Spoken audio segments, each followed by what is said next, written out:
settlers had. And by the way, before going, I had a thought of what a settler was, but after going, I now have it edged in my, emblazoned on my mind. They are horrible people that literally point guns at you, come in the middle of the night and destroy your vegetable plots and shoot your cattle.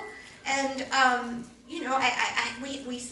we saw these people. And in many of the places that we went, there were volunteers, often from America actually, and often Jewish, who were providing protective presence. And and this is maybe getting worse now, but we were told that even one person providing protective presence who was from the West decreased the chance of terrible violence happening there.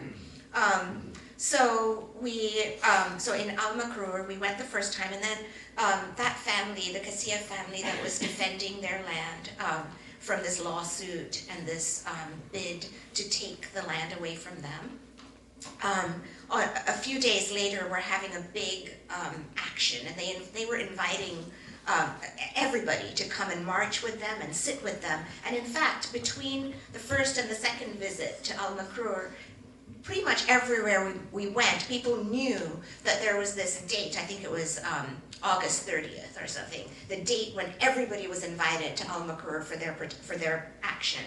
And so on the second visit, when we went there, there was an interfaith gathering. There were members of Hindus for Hindus. Well, there was a member for Hindus for Human Rights. There were members of Rabbis for Human Rights, which was a 30-plus year organization, in the West Bank. They are based there. They have grown there. We had visited also this kibbutz on the border to Gaza, which was attacked on October 7th, and we met members of Rabbis for Human Rights there, and those same people were at Al-Makrur providing, solidarity at their action. There were imams there were Christian priests there. There was very, very interfaith. And many of you might know Reverend Munter Isaac. He was there. He is the person who became very well known in our movement spaces because of his Christ in the Rubble sermon, which he has now given twice. Sadly, it's been 2 Christmases. There was this beautiful interfaith presence, and we, all of us, walked to the edge of the land where there was a gate, and we sat down in the ground. We sang songs and we sang chants. And there was a tank, and there was a line of soldiers, Israeli soldiers.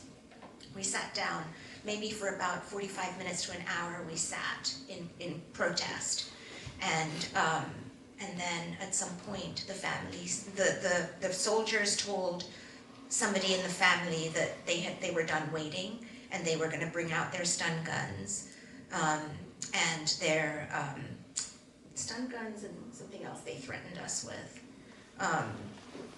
grenades or something. Yes. And so at that point, the family said they did not want any of the protesters who had come to face violence, and so we all were told to stand up and march back where we had come from, where there was a solidarity tent. And so we did that. We chanted and marched back. And I really think everybody who was sitting would have stayed sitting if the family hadn't told us to get up. We were caught up in this moment of, outrageous, audacious resistance. It was so palpable, the need to stand in solidarity with this family and with the people of Palestine in that moment. That was one action. And then the second action, this was actually my t-shirt from it, we all went to the American embassy in Tel Aviv, and half of the group went inside to we had a meeting with somebody, and I wasn't in that group. They went and tried to talk reason as Americans, talking to the American government about an arms embargo. And then the rest of us who stayed outside, were either of you inside? No. So those of us who were outside were singing and chanting, and then the people who were inside came out, and we all kind of marched on. And it was very, it was, and we had blood on our hands. We had painted our hands red. And it was very interesting seeing the people who were walking by. They, kind of often didn't make eye contact and sort of hurried by. Yeah, it was very strange doing this action in Tel Aviv at the American Embassy. It didn't come to anything, obviously, but it was our second action.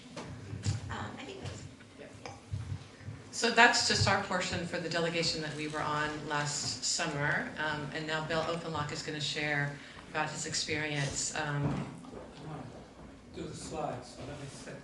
All right, he's going to go set up his slides. I'll tell him what you did. So he joined an Advent delegation, also with Sibyl, a much smaller delegation, I'm told. Well, actually, I saw some photos of it. Our delegation was quite large. It was like 30 something. Yeah, we had about 32 people, I think, all told. So it was a big deal to kind of maneuver and get us through the West Bank.